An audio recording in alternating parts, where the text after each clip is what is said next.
안녕하세요. 약관 가사들을 보는 박수용 손해사정사입니다.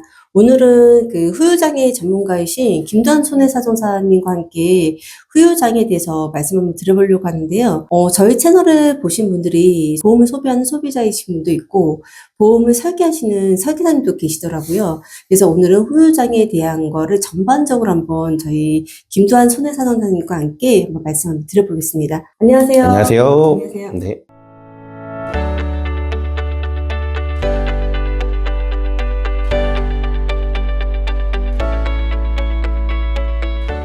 보통 후유장애 하면 보험의 관점에서 그 후유장애에 대해서 한번 정리 한번 내려봐 주시겠습니까? 네. 후유장애 그럼요. 약관에 있는 그대로 말씀드릴까요? 네, 약관에 보면 준비해 주신 대로 읽어볼게요. 네. 네. 약관에서 말하는 장애는요, 상해 질병에 대한 치료가 끝난 후 신체의 영구적인 정신 또는 육체의 훼손 상태가 된 상태 이렇게 말하는데, 어느 어떤 질병이든 장애든 뭔가 내 몸에 뭔가 이벤트가 생겼고 치료가 끝났음에도 불구하고요. 예전처럼 몸이 안 들어온다. 그러면 일단은 우리가 가입한 보험에 상해든 혹은 질병이든 관련된 장애보험금이 있으면 그 검토를 좀 해볼 필요가 있죠. 그래서 장애분류표라는 게 있고요. 13개 부위로 나눠서 장애평가를 하게 됩니다. 생각보다 굉장히 폭넓고 그 다음에 보험금 중에서도 사람들이 장애 그러면은 굉장히 받기 어려운 막 이렇게 생각하시는데 생각보다는 지급이 상대적으로 많이 되는 또 보험 중에 하나입니다. 그렇군요. 그러면 보통 이제 장애, 후유장애 보면 상해와 질병 두 가지로 나누잖아요. 보통 상해 후유장애하고 질병 후유장애 잠깐 설명해 주시겠어요? 말 그대로 후유장애는 방금 말씀드렸던 우리 보험에서 약관에서 장애분류표에 기준이 있습니다. 그러면 이 장애에 이르게 된 원인이 상해냐 아니면 질병이냐 이거에 따라 내가 가입한 어떤 보험 계약에 따라서 원인이 상해면 상해 후유장애 담보 특이하게 가입한 금액 대비 장애율, 질병 후유장애면 내 원인이 질병이었다 그러면 질병으로 인해 남은 장애였으며 질병 후유장애 가입한 특약 금액 대비 장애율 이렇게 해서 보험 산출도 하게 되죠. 질병 후유장애 같은 경우 여자들 양쪽 난소 절제하는 경우 굉장히 많잖아요. 맞아요. 근데 이런 경우 보험사에서는 거의 예방적 차원이다라고 생각하죠. 난소 쪽 질병 후유장애 분쟁이 많죠. 지급률도 크잖아요. 그쵸, 50% 이상 50% 이상이니까. 그 납입면제도 되고. 네. 뭐 최근에 판례에서도 소비자분이 이겼던 판례가 있긴 하더라고요. 네. 판례 어떤 판례죠?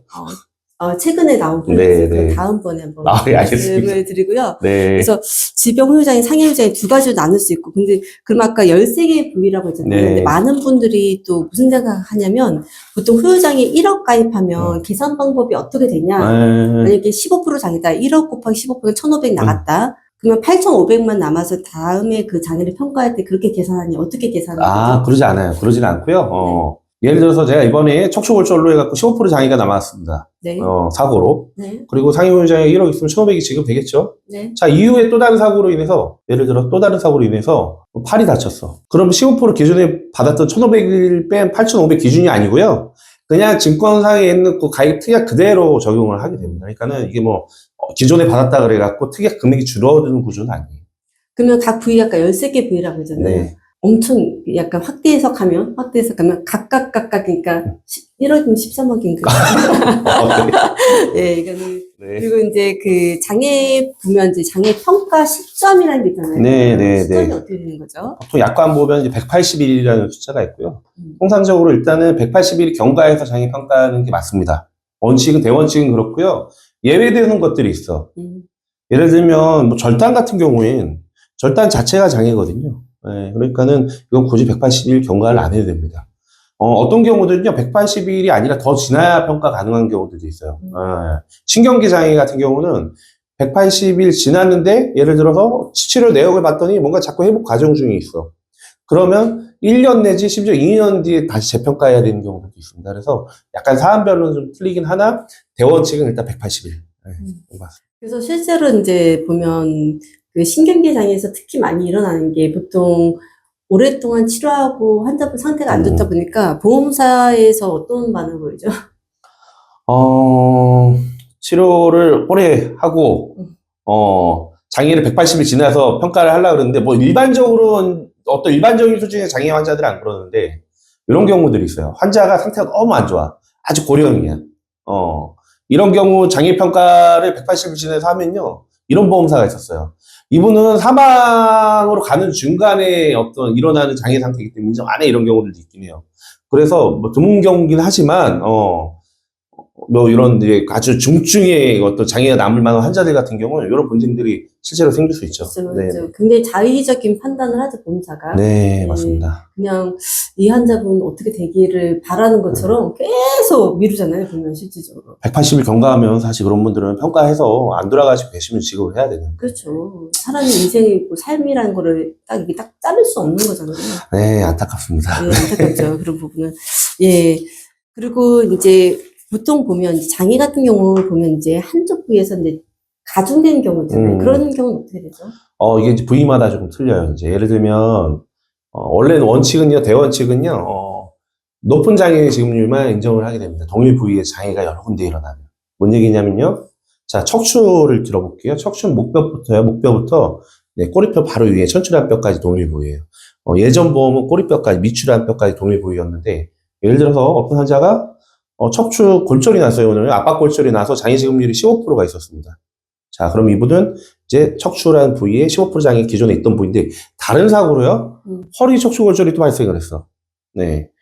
같은 지급률을 평가를 했더니 15%야 또. 그러면은, 지급률이 그 장애가 어떤 더 가중되거나 높아지진 않은 거죠. 기존에 있던 장애를 빼버리는 이제 그런 내용들이 있어서, 이런 경우들은 지급받을 게 없거나, 혹은 뭐 예를 들어갖고 일전 대비해서 이번에 한 30% 나왔어. 그럼 기존 장애의 15%를 뺀 나머지만 지급하게끔 약간이 그렇게 구성되어 있고요. 척추 같은 경우는. 그런데요, 팔다리 같은 경우는 또 예외예요. 팔은요, 한 팔, 그 어깨부터 손가락까지 다 동일 부위로 봅니다. 그러면은 어깨 장애가 남고, 손가락에 장애가 남았어. 죄송합니다. 손가락 장애 별도 부분이고요. 손목 장애가 남았어요. 자, 3대 관절은 동일 부위를 보는데, 어깨와 손목이 있어서 장애가 지급률이 10% 남은 경우야. 그럼 높은 지급률이 10%, 둘 다 10%니까 하나만 지급하냐? 팔다리는 예외로 빼놨어요. 그래서 요거는 또 합산을 합니다. 그래서 부위별로 이거를 가중에서 동일 부위라, 높은 부위만 인정하는 부위가 있고요. 그냥 합산을 하는 부위가 있습니다. 그래서 부위별로 장애 어떤 합산 여부는 좀 틀려진다. 예, 맞습니다. 후유장애 같은 경우는 사실 이렇게 이제 후유장애를 전문으로 하는 이제 손해사정사가 맞는 게 나중에 어떤 큰 탈이 없고 한번 서류 한번 나가면 다시 들어올 수가 없습니다. 번복하기가 되게 안 된다, 거의 안 된다 봐야 되겠죠, 이거는요. 제가 좀 이제 일하다 보면 이제 실무에서 그런 일이 있어요. 주치의 선생님께 일단은 요청을 해요. 환자분들이. 왜냐하면 근데 장애란 게 굉장히 주관적이다 보니까 평가자에 따라서 어떤 장애의 정도가 틀려지는 경우들이 있어요. 이런 경우 있었어요. 주치께서 장애 남는다 그래서 환자가 나 보험 받겠구나 그러고 장애 진단을 받았습니다. 이제 아시겠지만 실제 장애 맞아요, 이분이. 다만 보험금을 받을 정도 수준의 장애가 아니었던 경우들이 있는 거죠. 자, 이런 분들을 보면은 사실 조금 안타깝죠.